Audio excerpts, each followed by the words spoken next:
the main thing that I do is I like to think about the democratization of strategy. So that's a phrase that was Kat Swetel talks about a lot in the community that I'm part of Wardley mapping and Cynefin Framework, which we'll be covering next. That's something that they're big on. A lot of the strategy work, generally speaking, in the world is something that is perceived as being the domain of expert consultancies that bring a couple of external consultants and they'll tell you what the magic formula is that people should follow, so they're going to be successful. But part of what I do is I try as much as possible to bring strategy models and frameworks so that everyone can be a part of it. Right? Because at the end of the day, that's what it is. If we don't have a common language that we can talk about when we discuss strategy, what will end up is the highest paid person will tell you what to do, and you're going to be doing what people tell you what to do, right? So, and it's important that there's a two-way conversation when we talk about strategy, because the people closest to the problem always have a unique view of the issues that are important to consider when developing strategy. And a lot of consultancies work as the gatekeepers, and I generally don't like gatekeepers. So, what is a frame? So this is research done by Jay Bloom. Throughout my presentation, you're going to see a lot of @s. Those are handles of people on Twitter that I think you should all follow. And I'm also adding the names, and I'm going to be referencing some names of people that are democratizing strategy, that are sharing all of these models that can help people think in a strategic way. So the slides will be available online as well. Yeah, I'm sure you're then going to receive them, but I would highly recommend that you follow all of the people that I mentioned on my talk, including myself, by the way. So in terms of what frames are, frames give you something to talk about, right? So if you think about the models, all of the mental models that we have in our minds, there's something that over time we believe what is possible given the frames that we have, right? Let's say software development, let's say politics, whatever it is, we've got a mental model of what that means, and we, based on the mental model we have, there's a certain number of things that we believe are probable. Okay? Then there's the space of the plausible.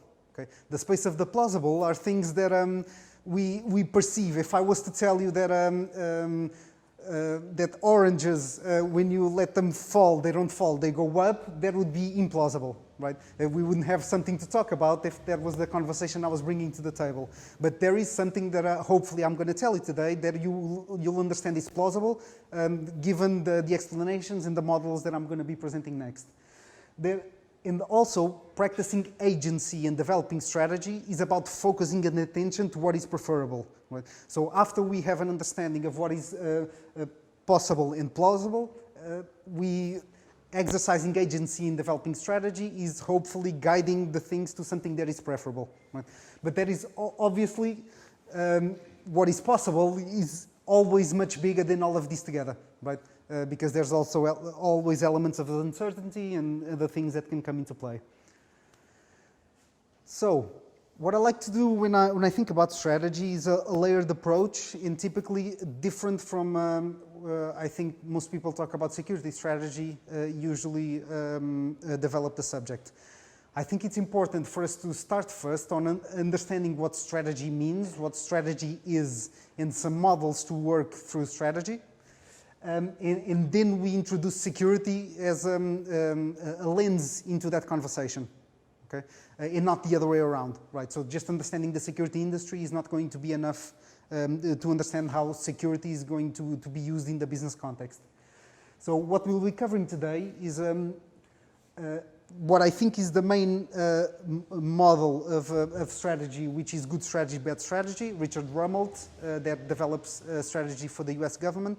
He's a scholar in the US. So it's good to understand what is good, what is bad before we go any deeper into the subject. Then we're going to be talking quickly about what Wardley mapping is, and Cynefin Framework, which is a sense-making mechanism that allows us to lay out situations and understand the nature of them. Are they simple? Are they complex? Are they complicated? And depending on what type of a situation we're dealing with, there are appropriate methods to dealing with it. Then we come into security. And into security, I'm going to talk quickly about how to navigate compliance maze. Not going to lose much time, but there are simple ways to try and do that. What structure is needed from a security perspective. So I'm not going to go into what the team should look like. We're going to talk about what are the functions that security should be doing for organizations. Then we're going to talk about 4 different models. So enterprise security architecture, cyber defense matrix, D.I.E, which stands for distributed, immutable, and ephemeral, and open source and cloud native as the ways forward and what's happening in industry at large. So, first things first, a good strategy needs to be straightforward, simple, and easy to understand. If it's not, then that's the domain of the consultants, and I'm not interested, right? A strategy is something that identifies the essential issues that are troubling an industry, an organization, a particular area, and consequently, once you understand what the issues are, then it puts you in a position to actually make a plan and create coherent action to deal with the challenges that you're facing. Right? So in military terms, it's about, on one hand, there's situational awareness, on the other hand, there's action. Right? And those are the 2 things we're going to be talking about. So, before going any further, what I'd mentioned, there's one thing that is good strategy, there's another thing that is bad strategy. Richard Rummelt, he has a book called Good Strategy, Bad Strategy. What's the difference and why it matters? I would definitely recommend that book. So in terms of what good strategy is that first it has a diagnosis, right? That's what he calls the kernel of strategy. You first start with the diagnosis, which is, from a security perspective, what are the issues that are troubling the organization, right? What are the things that we know are issues? Because if you don't have a diagnosis, you can't direct action, right? Only after you've made a diagnosis of what are the things that you care about or that are important to you, can you then go on to the next stage, which is a guiding policy. This is not your security policies, this is a policy for the strategy. What is it that we're trying to achieve? And how are we going to direct the effort of the organization to address those issues that became apparent from the diagnosis? Okay. And finally, it's a set of coherent actions, right? And this is something that security teams struggle with a lot, especially in 2019, where most smaller organizations may not be as much of an issue, but in big organizations, the budgets available keep going up and up because the breaches keep happening, right? The problem with increased budgets is that it dilutes focus, right? So what many times ends up happening is that people don't end up not creating coherent designs for the things they're trying to fix. Right? And a problem even bigger when most of organizations in 2019 are software organizations in some way, shape or form. Depending on the background of the CISO or the person responsible for security, they're going to frame the problem as either the developer CISO will have a view, the risk manager CISO will have a different view, and depending on the biases that we bring to the table, we're going to see problems in a certain light and try to fix them in a certain way, which does not lead to a coherent design that deals with the issues we found in our diagnosis. Okay? So a good strategy has those 3 actions as part of the kernel. That's the kernel of strategy. Whether we're talking security, we're talking marketing, we're talking organization at large, that's what good strategy looks like. Bad strategy. So bad strategy is about fluff and memes, right?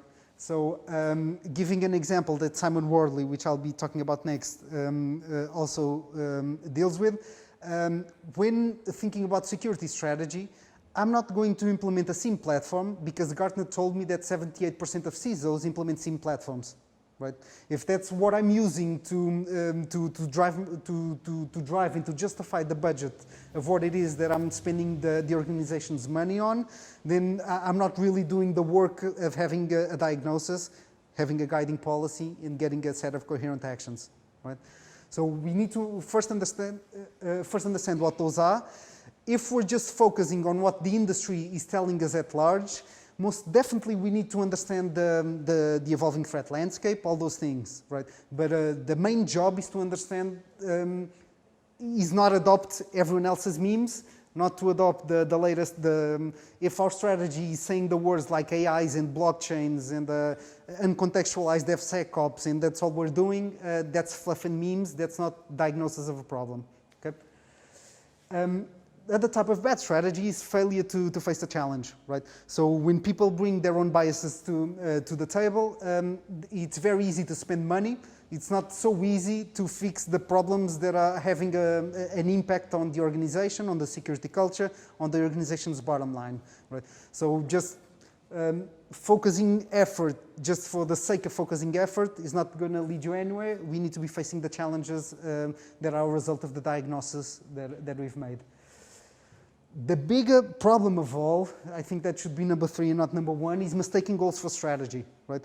One of the things that mostly troubles strategy work on the planet, in my opinion, is I'm all for personal development. I actually am a published author on the subject, but talking about strategy in the high-sounding goals of we're going to be the best, etc., that's not the same thing, right? That's the invocation of a desired future. That's not the work of strategy.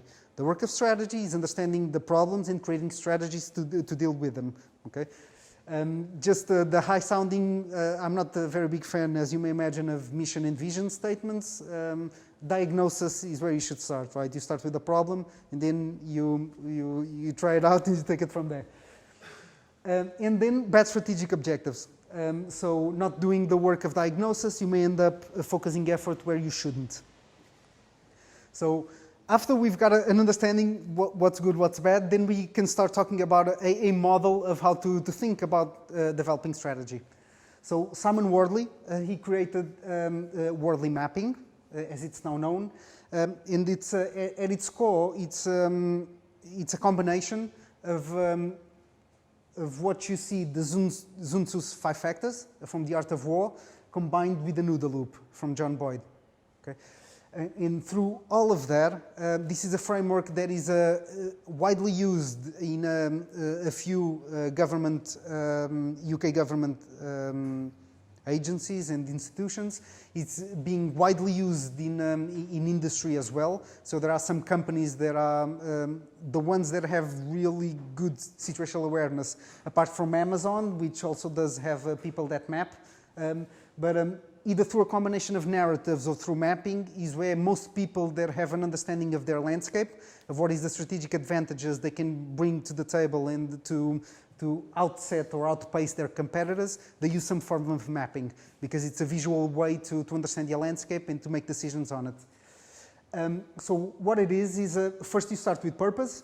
So that's a scope and a moral imperative, which in security I like to phrase moral imperative as putting in as developing the whatever it is that the organization is doing, okay, into reducing risk based on the value that it generates. Right? At the end of the day, that's what we're there to do. If I'm proposing a 1 million security project for a platform that brings 500K value to the business, I'm doing it wrong. That doesn't make sense. Right? So always needs to consider what is the value that we are trying to protect, and that is the purpose, right? Is protecting the business at the end of the day. We are also there not to do the survival of the business, but actually to protect the survival of the business, right? There's security. That's most times what we're there to do. Unfortunately, in terms of imperative, security is still perceived by many as a compliance exercise. The things that I try to talk about that we'll see next on enterprise security is how to have security as an enabler of the organization as opposed to the tyranny of control that typically characterizes a lot of security and security people. Landscape is about understanding your organization internally. Right? So it's about people, process, and technology. How are things working? How secure are they? Are we getting the results that we need? Do people understand what their role is in security? It's about understanding internal politics. So who is making decisions? How are they making it? If we're going to have effective security, we need to understand how things happen and not as much let's get people to do job X or Y, right? That's not where we are. That's not what characterizes an organization that is secure relative to the value that it produces. Then we have climate. Climate is about anticipation of change and understanding climatic patterns. Right? This is where it's really key to understand not only where the industry is going, not just the security industry, but industry as a whole. Right? So are there, for instance, DevOps was not a security thing. It was something that the security people need to come along and understand so we can secure whatever is being done through this new practice. Right? So it's not security leading, it's understanding what those changes are, what's going to happen in the next decade, in helping the organization be successful with it. It's also about competitors' action. So part of being due diligent and appearing due diligent to the customers that you are providing is that you need to understand how your security compares to your competitors. Right? Are you spending more money, less money? Are you more effective? Are you less effective? Do you have the same kind of certifications or don't you? Right? Whatever happens, it's important to frame it to your boards, security to your boards. As a diligence exercise, it's important to understand what the competition is doing. And finally, it's doctrine, which is doctrine, which is about universally useful principles for management. It's good management. Right? It's things like making it psychologically safe for people to raise security issues. It's about having a common language with the organization. It's about structuring the team in a way that it can be effective. It's generally about how to make things work. And finally, about leadership. So understanding the security industry, this is where it's most context specific to security. It's understanding what decisions we need to be making to do all of that. On the OODA side of things, so this is the typical representation of the OODA loop as a circle. The actual OODA loop, which I'm not presenting today, is much more complex. It has the things I would recommend everyone to learn a lot about the OODA loop, which I think is useful. But don't think of it as linear, it's iterative. You're always going through different stages of the OODA loop, and whenever situations unfold, you've got an opportunity to make a new decision and to keep iterating until you get it right. So on the subject of Wardley mapping, what you do, higher thought, learnwardleymapping.com. I would definitely recommend everyone that has an interest in strategy work to go to that website. It's free. I'm part of the Patreon group that is funding the development of the videos. So what Wardley mapping is, you start with the user need at the top. Right? You put in the value chain of what it takes to develop, to service that user need. And then you think about the components that are required to service that need in a scale of evolution. So everything starts as Genesis, then it goes through a custom build phase, then typically it becomes a product, and eventually it becomes a commodity. When things become commodities, they give rise to higher level order systems. Okay? And that's all it is. And in terms of the type of capital that you can map on a map, you have those, the default, those 4 ones. So you've got activities, which is more like, think computing. Well, you've got practices, so novel, emerging, good and best. You've got data, and you've got knowledge. Right? Things go from a concept to being universally accepted. Right? The example I have here is actually on DevOps. Right? So just in 2 minutes going through the map. What led to the rise of DevOps as a practice is that we started with compute long ago in Genesis, right? It evolved into compute as a product. So we had all these data centers or these server rooms where we were putting stuff in, right?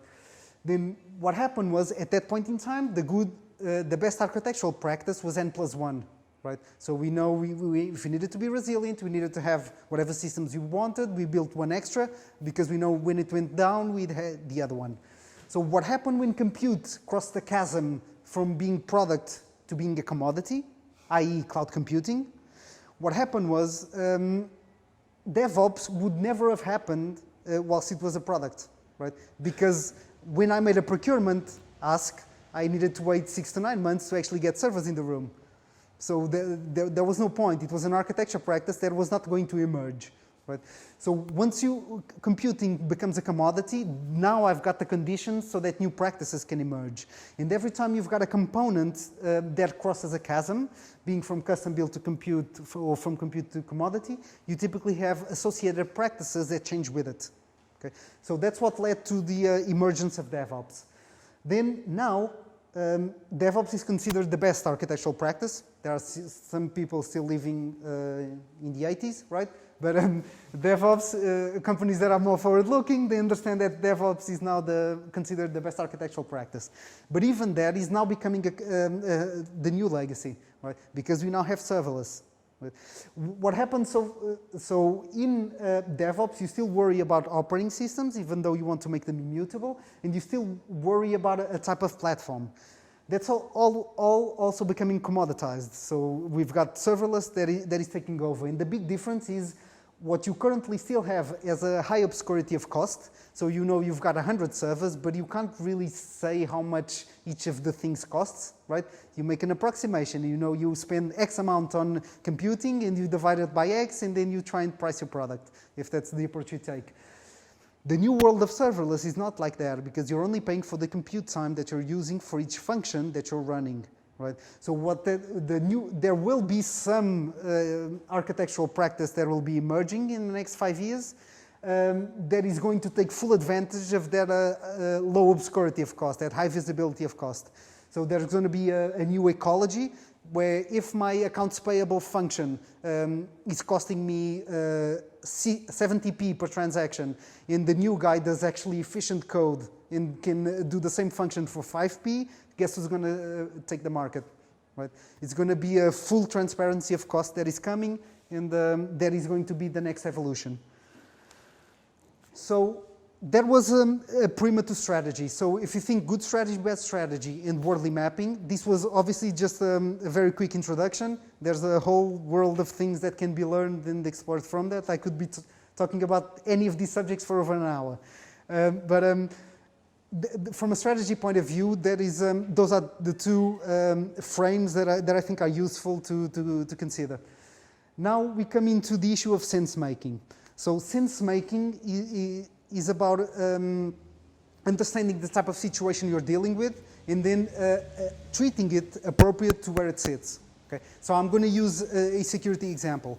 Let's say that we just had a ransomware problem in our company. Right? So if we treat it as an obvious problem, okay, that means that we will typically have, which is what the vendors say, you're going to have backups. You take your computers off the network, you put in the backup, and you're good again. That's treating things as an obvious problem. So obvious, it's now been changed to clear as of 2 weeks ago, the people that are the cognitive edge. So it's the place where things are highly constrained, so it's checklists based, and you know exactly what needs to be done. So how you deal with that is you first sense, you put it in a box, you categorize what the problem is, and then you respond, right? And you know exactly what it is that you need to be doing. The problem in what that thing in the middle talks about is a cliff, right? So the problem with obvious problems is when they fail catastrophically. Okay? So giving you an example, if the same ransomware attack, I put in the backup, but actually we had an issue and the infection happened a month ago. So our backups are also infected, right? So I treated it as if it was a simple problem because I've got a procedure I can follow, but it actually eventually comes into a chaotic situation because I treated it as simple and it wasn't simple, right? So that's the problem with treating problems as obvious when they may not be that obvious. The middle domain is disorder, right? So what it means is that you are ontologically ignorant, so you don't know in which domain you are. So this is considered a 5 domain and not a 2x2. Right? In complicated, that's the domain of experts, right? So that's where you may not know the solution, but you know that there's someone that does know the solution, right? So in organizations, you're doing IT, you get to a security problem, going to the same ransomware attack, you need to understand where the infection came from. So you go to the security expert and they're going to try and see what indications and warnings they have on what could have been patient zero, okay, or how the infection came in. But that's the domain of experts. The expert senses, analyzes the problem, is going to ask loads of questions, and then they're going to tell you what the response is. In complex problems, there's no, and these are considered ordered, right? So there's a clear understanding between cause and effect. So you know, even if you don't know the answer, there's a way that you know how to get it. In that side, there is no order. So the way you deal with complex problems is you've got some enabling constraints, and typically the way to do it is through safe-to-fail experiments. Right? So you try a number of things, you don't overcommit to some, and that then the solution will emerge and you can hopefully make it complicated. In chaotic, that's when you have no constraints and you don't know how to deal with the situation. So the main thing to do is establish constraints. So you make management decisions, command and control type things, so that hopefully you can make it complex so you can then start dealing with how you do with the situation. There's a whole body of work, and it's not here yet, but when I share the slides, I'm going to send some links to explain this further. So in security, we can have complicated problems, and we can, once the organization gets used to dealing with them, we can make them simple, create checklists, create processes, those types of things to make them more accessible to people. Or we can, sometimes we find ourselves a lot between the complex and the complicated domains, and that's also a good recipe to do innovation, right? So when you're trying new things and seeing how they can go, etc. In the interest of time, I'm not going to be spending much more time on this, but this is a very interesting framework that I would recommend everyone to explore further. Now we get on to the security stuff. So the first issue with security is the complexity of dealing with compliance, right? Because compliance more and more, and that is a problem, I would say it's a geopolitical problem, generally speaking, because all countries come up with their own standards and frameworks, then the global organizations come with their own standards and frameworks, then each industry comes with their own standards and frameworks. It's really complex to navigate the compliance, what I call the compliance maze. So I think most organizations would do very well on focusing on the mitigations and not so much on the compliance. That does mean, though, that you've got a way, you have to have a way to map those if that's a requirement for your organization. So what I suggest is go to the Cloud Controls Matrix from the Cloud Security Alliance. It has the mappings between, I think, 48 different security standards. It covers pretty much everything that happens in Europe and most of what happens in the US, at least.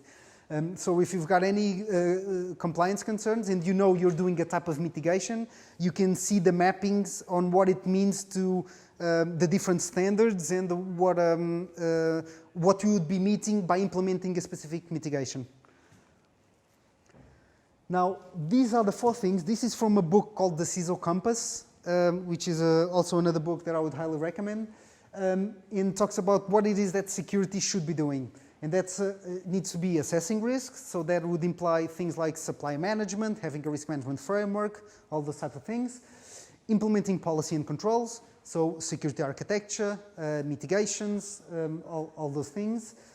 Promoting awareness, and that is all the way from the board up to the people, to all of the workers, people in call centers, whatever may be the case. So awareness of security throughout the organization. And finally, monitoring and evaluation, right? So that's threat modeling, that's incident management, that's understanding how compliant the organization is and doing something about it.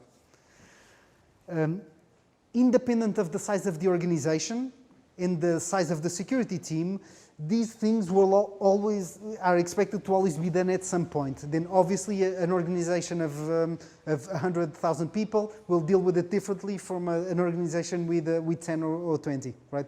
But these are all the things that security would be expecting to do, and I think it's a good model to follow. Enterprise security architecture. So this is a model called SABSA, there is a model that has been in existence since 2005 and actually survived the difference in practice between the old way of doing things and the new DevOps concept. And the reason why it survived is that because it makes everything agnostic, right? So you start with it's a layered model that you can think of security from the contextual architecture, so the business view. So what is the business trying to achieve? What's important to the business?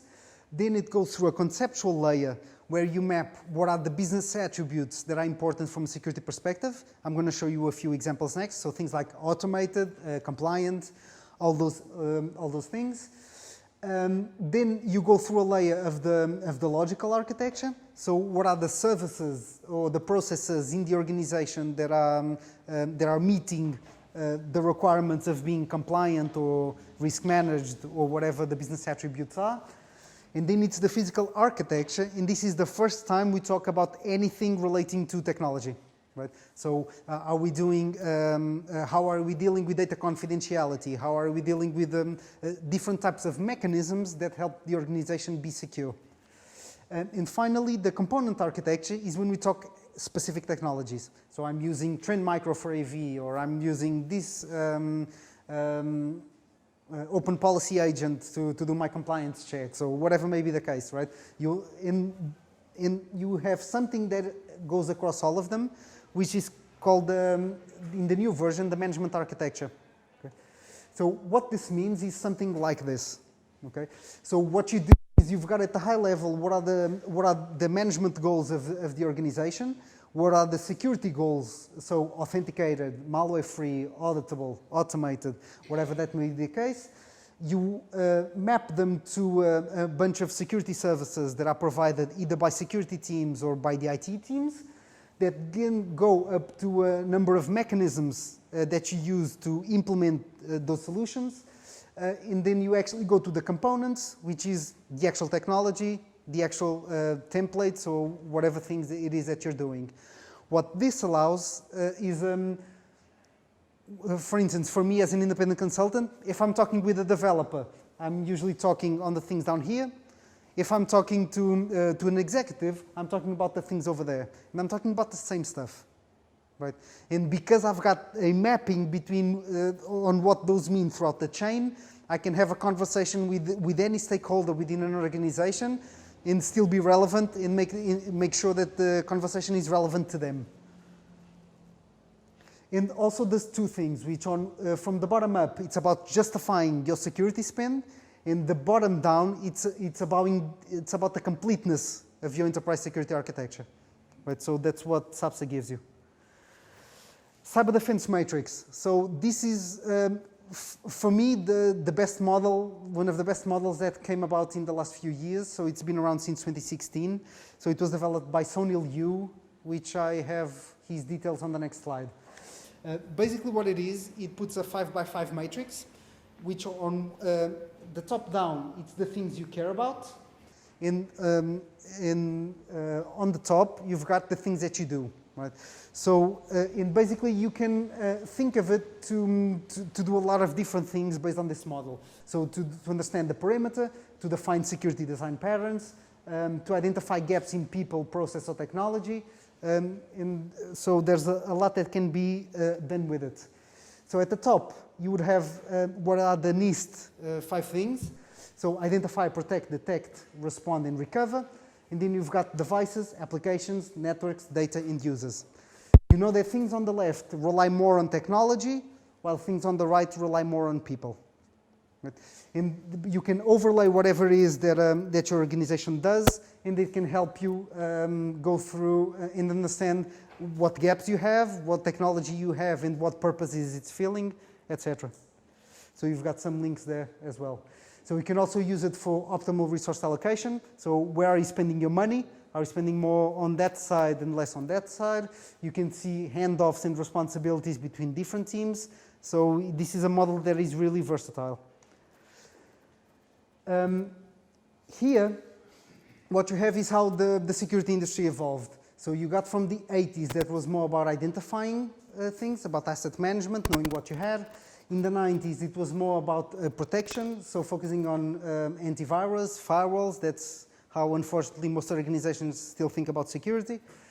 In the 2000s, you had more things about detection, so SIEM and IDS started coming up.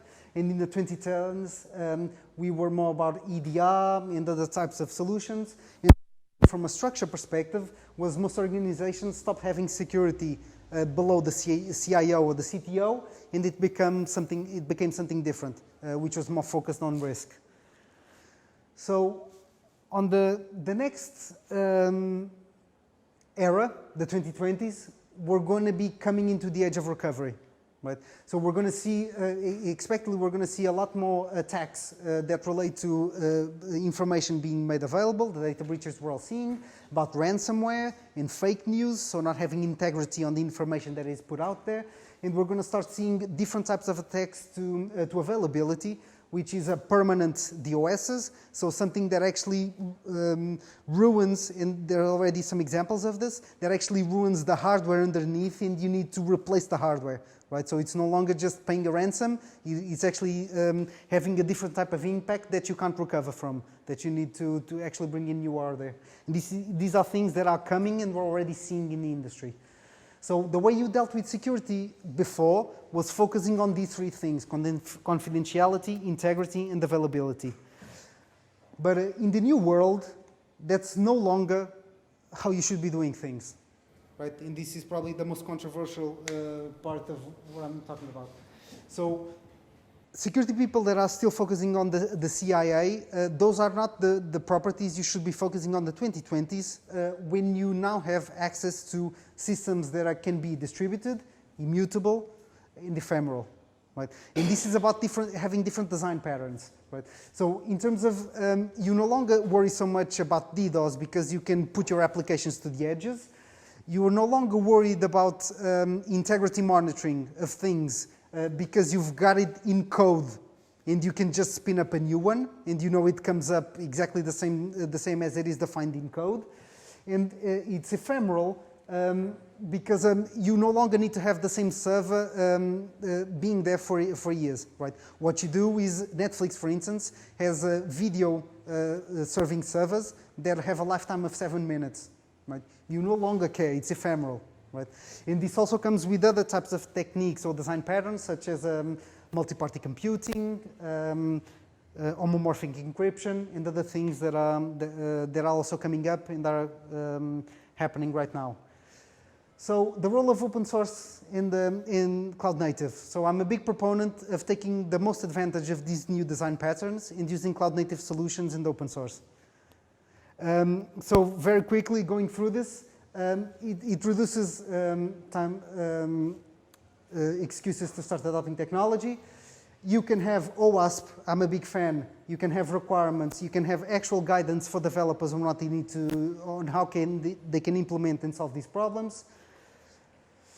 You've got a lot of technology that you can use. So for static analysis, knowing if your code is secure, you can use all of the technologies to check dependencies. This is all free software, open source, that you can use off the shelf. You can use OWASP ZAP, which is the equivalent of vulnerability scan. You can use these technologies to actually implement hardened systems and check compliance in your infrastructure. So in terms of cloud native solutions, this is the things that is coming next. So Kubernetes is probably the best well-known cloud native foundation, but these are all projects that exist there. From a security point of view, there's Notary that gives you integrity of content. There's Open Policy Agent that allows you to write policy as code. And there are three things on the bottom, which I think is the next generation of supply chain assurance, which GraphIAS gives you the metadata so you understand integrity on every component that you're using. And in Toto gets you some governance that you can implement. Those are kind of next generation supply chain assurance things that are happening as well. So finally, to close. Apologies, this last bit had to be a bit more rushed. Conclusion. Before I can talk strategy, we need to agree on what we mean, right? So that's why I talked about at the beginning of those frameworks to talk strategy. Now, we need to treat problems according to its nature. Treating a complex problem as simple is going to lead to bad results, so having that Cynefin framework to understand the type of problem we're dealing with is going to help. So security without an enterprise architecture is hand-waving, right? Or it's people bringing their own biases that I'm going to see that problem like that because that's how I like to see problems. Models can be communication tools, right? So it allows people to actually have a communication with each other. So pets, so things that are on-prem, the typical things that you would build, they're treated, you treat them with CIA, right? Because you need to know a patch a server, you need to cuddle them, you need to do all those things that you do with pets. In the new world of ephemeral and distributed systems, you treat them like cattle, right? You don't care. It's in code, you just spin up a new one. Operational paradigms have shifted, so speed actually gives you assurance, right, that things are being done correctly. And cloud native is happening, and if you're thinking about security strategy, you should consider those technologies first, and then if they can't meet your requirements, then you think about doing other things, because that's what the IT teams are doing, so security should get on board and look at those as well. And that is me.